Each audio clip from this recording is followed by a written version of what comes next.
Hello friends, आज हम बात करते हैं पीएलसी के ऊपर। पिछले सेशन में हमने बात की थी ऑटोमेशन के ऊपर, तो आज हम बात करेंगे प्रोग्रामेबल लॉजिक कंट्रोलर, जहां से हमने छोड़ा था उसे। सबसे पहले हम समझते हैं प्रोग्रामेबल लॉजिक कंट्रोलर है क्या।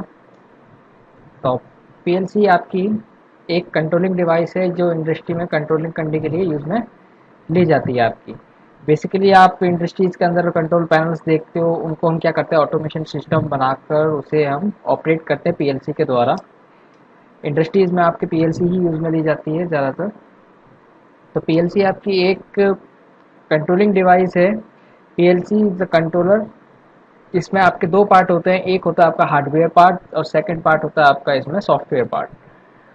फर्स्ट इज हार्डवेयर पार्ट को समझते हैं। तो हार्डवेयर पार्ट में आपका क्या होता है कि हम जो भी इनपुट और आउटपुट, यानी जो भी आपके इंस्ट्रूमेंट्स हैं, जैसे कि आपके इनपुट्स में हुए स्टार्ट बटन्स हुए, पुश बटन्स हुए, आपके पास रिलीज हुए, एंड आउटपुट्स में आपके मोटर्स आ जाती हैं, एक्यूटेटर्स आ जाते हैं। जितने भी हम पार्ट सेलेक्ट करते हैं उसे हम क्या करते हैं, हार्डवेयर बनाते हैं। यानी एक हार्डवेयर सिस्टम हम हमेशा एक इंडस्ट्री में देखते हैं, आप पैनल्स देखते हो तो वो एक हार्डवेयर सिस्टम आपका तैयार होता है। ठीक है, उसी हार्डवेयर सिस्टम को हम क्या करते हैं, इसी कंट्रोलिंग डिवाइस से कनेक्ट करते हैं। जो भी मेरे पास इनपुट है, जो भी मेरे पास आउटपुट है, उन सारे इनपुट आउटपुट को मैं एक छोटी कंट्रोलिंग डिवाइस से कनेक्ट करता हूँ। जैसा कि आप इस पिक में देख रहे हो, ऊपर आप यहाँ पे देख पा रहे हो प्रोग्रामिंग लॉजिक कंट्रोलर, आपके input signals and output signals यहाँ पे शो हो रहे हैं आपको। और ये इस तरीके से आपके सिग्नल्स आते हैं, यहाँ से इनपुट सिग्नल्स आते हैं और यहाँ से मेरे आउटपुट सिग्नल्स बाहर निकलते हैं। और ये मेरे बीच का पार्ट जो होता है वो आपका सीपीयू का पार्ट होता है।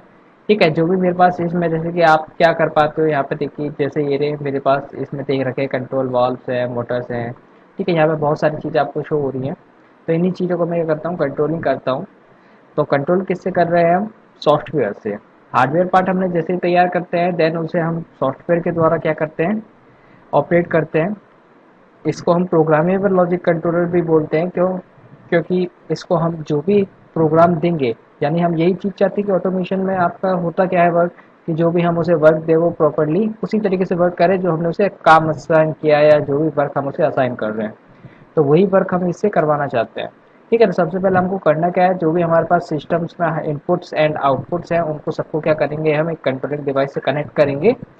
देन उनको इनपुट और आउटपुट को कनेक्ट करने के बाद उनको क्या करेंगे, हम अपने प्रोग्रामिंग द्वारा सिग्नल्स देंगे, यानी उनको प्रोग्राम्स के द्वारा क्या करेंगे, उसे ऑपरेट करेंगे। ठीक है, देन इसे हम समझते हैं थोड़ा सा और प्रोग्रामेबल कंट्रोलर को। वैसे तो आप देखोगे इंडस्ट्री में आपके पास बहुत सारी कंट्रोलिंग डिवाइस अवेलेबल हैं। इंडस्ट्री में आपको बहुत सारी अवेलेबल मिल जाएगी डिवाइसेस, बट मोस्टली यूज जो हम यूज़ में लेते हैं वो आपकी पीएलसी। आप देखोगे पीएलसी आपकी प्रोग्रामेबल कंट्रोलर है ही है। देन ये क्या है, आपका एक कंट्रोलिंग डिवाइस है, बट ये जो कंट्रोल करता है एक बड़े क्षेत्र को कंट्रोल कर सकता है। अगर मैं बात करूँ तो एक सिंगल पीएलसी की, तो ये मेरे 1024 आईओस एक साथ कंट्रोल करने की क्षमता रखता है मेरा पीएलसी, एक सिंगल पीएलसी। तो इससे क्या कर सकता हूँ, मैं कंट्रोल कर सकता हूँ एक बड़े क्षेत्र को इस डिवाइस से। इसके जो प्रोग्रामिंग मेथड है वो आपको वेरियस तरीके के मिल जाएंगे। जैसे लैडर लॉजिक हुआ, आपका फंक्शन ब्लॉक डायग्राम हुआ, सिंगल लाइन डायग्राम हुआ, तो इसके भी कुछ लैंग्वेज उससे होती हैं। वही लैंग्वेजेस हम सेलेक्ट करते हैं, वही लैंग्वेजेस पे हम वर्क करते हैं जिनके द्वारा इसकी प्रोग्रामिंग की जाती है। इसके थ्री टाइप्स होते हैं आपके, it can B A mini, a regular और मॉड्यूलर। थ्री टाइप्स आपको मिल जाएंगे, या आप इसे बोल सकते हो कैटरिंग के हिसाब से, स्मॉल, मीडियम एंड लार्ज। जहाँ मेरे को जैसी नीड होगी उसी हिसाब से मैं क्या करूँगा, मेरे पीएलसी को सेलेक्ट करता हूँ। अगर मेरे पास छोटी इंडस्ट्री है तो मैं छोटी पीएलसी यूज़ में ले सकता हूँ।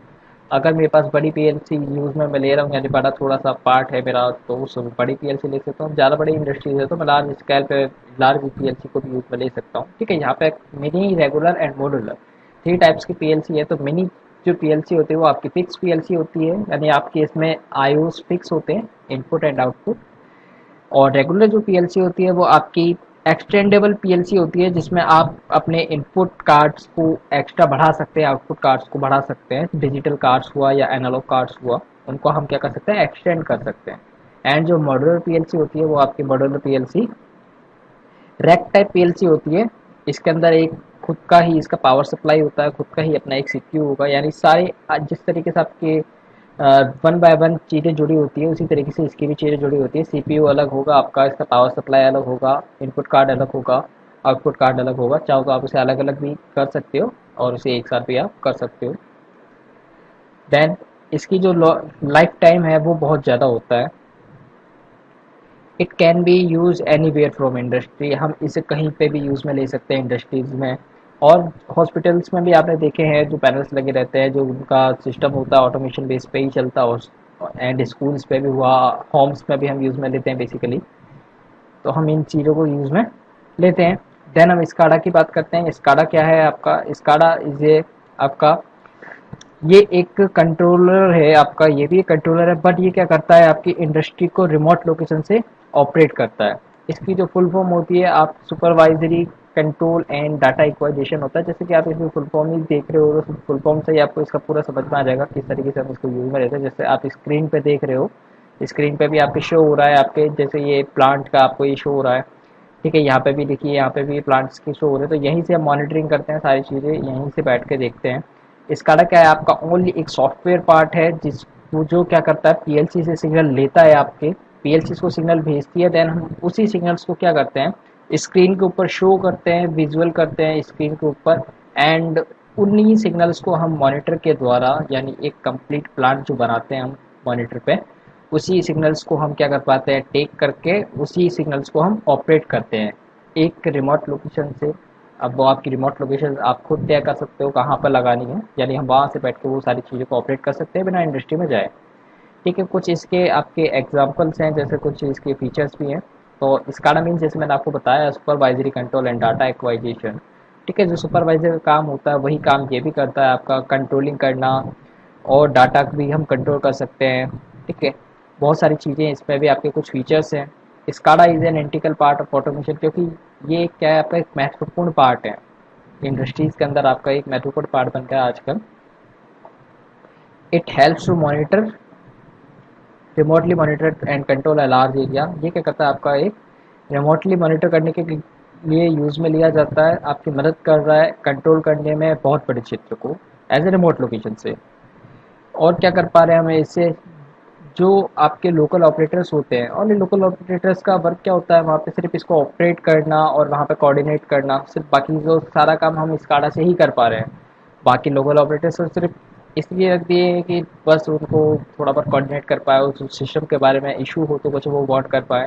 ठीक है, जो इसमें मेरे पास कुछ फीचर्स है, जैसे कि डाटा एक्वाजिशन के लिए बात करूँ मैं। डाटा एक्वाजिशन से हम बात करते हैं, डाटा एक्वाजिशन मेरे लिए जो भी हम प्रोसेस उसमें देखते हैं, यानी इंडस्ट्री में जो भी आपका प्रोसेस चल रहा है तो हम उसे क्या कर पाते हैं ट्रैक कर पाते हैं। जो भी मेरा प्रोसेस चल रहा है कितने परसेंट हुआ, कितने परसेंट आपका लिक्विड है, ठीक है, सारे प्रोसेसिंग को हम ट्रैक कर सकते हैं।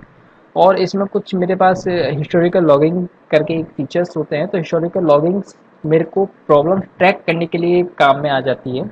अगर मेरे कहीं पे भी इंडस्ट्री में प्रॉब्लम्स होगी तो वो मेरे को बता देगा कि यहाँ पर आपके प्रॉब्लम्स है, आप इनको शो कर सकते हो और मैं उसे मेंटेनेंस के लिए प्लान कर सकता हूँ फिर। देन उससे हम बात करते हैं, और ये मेरे क्या करता है फोरकास्ट फ्यूचर प्रोडक्शन हेल्प करता है। एक तो अगर मेरा जो भी प्रोडक्ट बन रहा है आज की रेट के हिसाब से, अगर मैं प्रोडक्ट को मैं देख रहा हूँ कि हाँ मेरे आने वाले समय में इंक्रीमेंट होने वाला है, तो वो मेरे को फ्यूचर का भी वो मेरे को बता देता है कि आपका इस हिसाब से आपका इतना काम होने वाला है, इतना वर्क होने वाला है, तो मैं अपने हिसाब से क्या कर सकता हूँ उसे बढ़ा सकता हूँ, कब कर सकता हूँ। तो मेरी ये फ्यूचर प्रोडक्शन के लिए मदद करता है। एक्यूरेटली मदद करेगा ट्रेंड्स को द्वारा, जिसे हम मॉनिटरिंग प्रेजेंट सिनेरियो भी बोलते हैं, जिसे आप ग्राफिकल व्यू भी बोलते हो, ग्राफ देखते हो आप, वो सारी चीज़ें मेरे को शो होती हैं। आधे से ज़्यादा आपने फील्ड के अंदर सेंसर ही यूज़ में लिए जाते हैं। तो सेंसर्स हम इसलिए यूज़ में लेते हैं ताकि वो सिग्नल्स आपको, सेंसर का जो वर्क होता है वो आपका फिजिकल चीज़ों को सेंस करता है, देन उसको कन्वर्ट करता है इलेक्ट्रिकल सिग्नल्स में, और उसी इलेक्ट्रिकल सिग्नल्स को हम क्या कर पाते हैं यूज़ कर पाते हैं। It's working is dependent upon the controller, क्योंकि कंट्रोलर पे डिपेंड इसलिए कर रहा है क्योंकि ये सिग्नल्स जो ले रहा है वो आपकी पीएलसी से ले रहा है, यानी कंट्रोलर यहाँ पे कौन है आपकी पीएलसी कंट्रोलर है, तो कंट्रोल हम उसी के सिग्नल को कंट्रोल कर रहे हैं यहाँ पे। Interlink with the control are reflected in इसका, जो भी हम इसे कनेक्ट करेंगे वो कंट्रोलर से कनेक्ट करेंगे, जब भी तो हम इसके सिग्नल्स को ले पाएंगे, सारी चीज़ों को ले पाएंगे वहाँ से।